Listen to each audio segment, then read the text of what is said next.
दोस्तों नमस्कार। ये पुस्तक डेल कार्नेगी की लोक व्यवहार है, जो इंग्लिश पुस्तक how to win friends and influence people का हिंदी रूपांतरण है, जिसकी 3 करोड़ से भी अधिक प्रतियां बिक चुकी हैं। रिकॉर्ड बिक्री हुई है इस पुस्तक को दोस्तों मैं कई बार पढ़ चुका हूँ।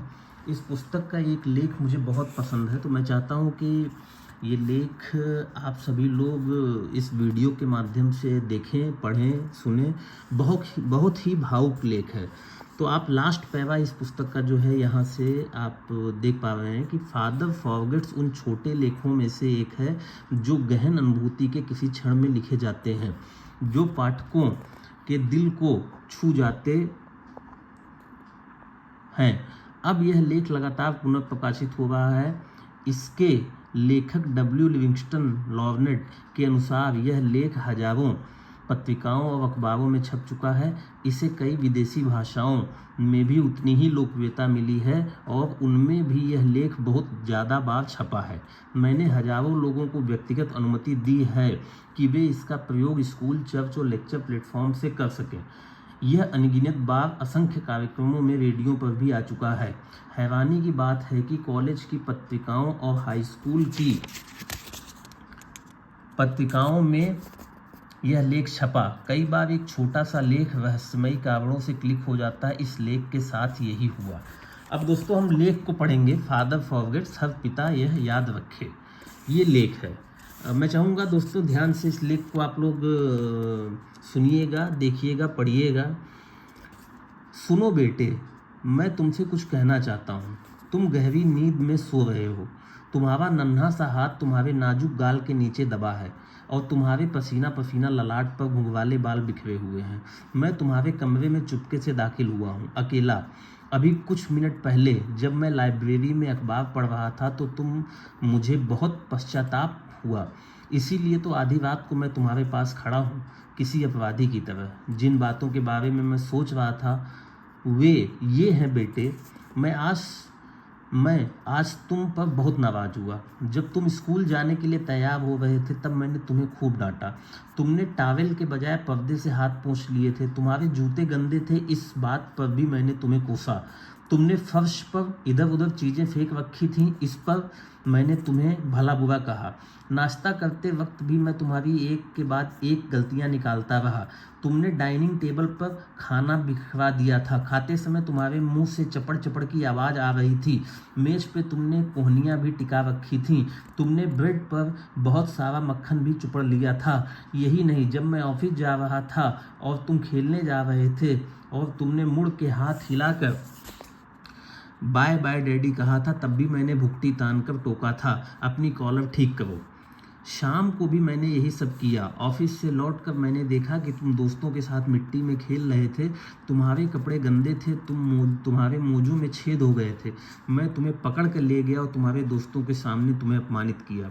मोजे महंगे हैं, जब तुम्हें खरीदने पड़ेंगे तब तुम्हें इनकी कीमत समझ आ जाएगी। जरा सोचो तो सही, एक पिता अपने बेटे को इससे ज़्यादा दिल किस तरह दुखा सकता है। क्या तुम्हें याद है जब मैं लाइब्रेरी में पढ़ रहा था तब तुम रात को मेरे कमरे में आए थे, किसी सहमे हुए भिक्षुक की तरह। तुम्हारी आंखें बता रही थीं कि तुम्हें कितनी चोट पहुंची है और मैंने अखबार के ऊपर से देखते हुए पढ़ने में बाधा डालने के लिए तुम्हें झिड़क दिया था। कभी तो चैन से रहने दिया करो।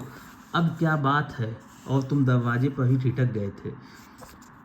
तुमने कुछ नहीं कहा था, बस भाग कर मेरे गले में अपनी बाहें डाल के मुझे चूमा था और गुड नाइट कह के चले गए थे।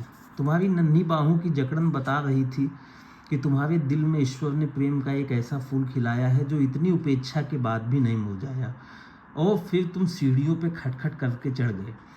तो बेटे, इस घटना के कुछ ही देर बाद मेरे हाथों से अखबार छूट गया और मुझे बहुत ग्लानि हुई। यह क्या होता जा रहा है मुझे? गलतियां ढूंढने की, डांटने डपटने की आदत सी पड़ती जा रही है मुझे। अपने बच्चे के बचपने को मैं यही पुरस्कार दे रहा हूँ। ऐसा नहीं है बेटे कि मैं तुम्हें प्यार नहीं करता, पर मैं एक बच्चे से ज़रूरत से ज़्यादा उम्मीदें लगा बैठा था। मैं तुम्हारे व्यवहार को अपनी उम्र के तराजू पे तौल रहा था।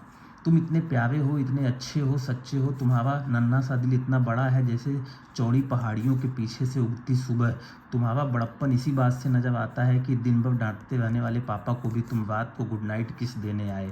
आज की रात और कुछ भी महत्वपूर्ण नहीं है बेटे, मैं अंधेरे में तुम्हारे सिरहाने आया हूँ और यहाँ पे मैं घुटने टिकाए बैठा हूँ शर्मिंदा। यह एक कमज़ोर पश्चाताप है। मैं जानता हूँ कि अगर मैं तुम्हें जगाकर यह सब कहूँगा तो शायद तुम नहीं समझ पाओगे, पर कल से मैं सचमुच तुम्हारा प्यारा पापा बन के दिखाऊँगा। मैं तुम्हारे साथ खेलूँगा, मैं तुम्हारी मज़ेदार बातें मन लगा के सुनूँगा, तुम्हारे साथ खुल के हंसूँगा और तुम्हारी तकलीफ़ों को बांटूँगा। आगे से जब भी मैं तुम्हें डांटने के लिए मुँह खोलूँगा तो इसके पहले मैं अपनी जीभ को अपने दांतों में दबा लूँगा। मैं बार बार किसी मंत्र की तरह यह कहना सीखूंगा, वह तो अभी बच्चा है, छोटा सा बच्चा।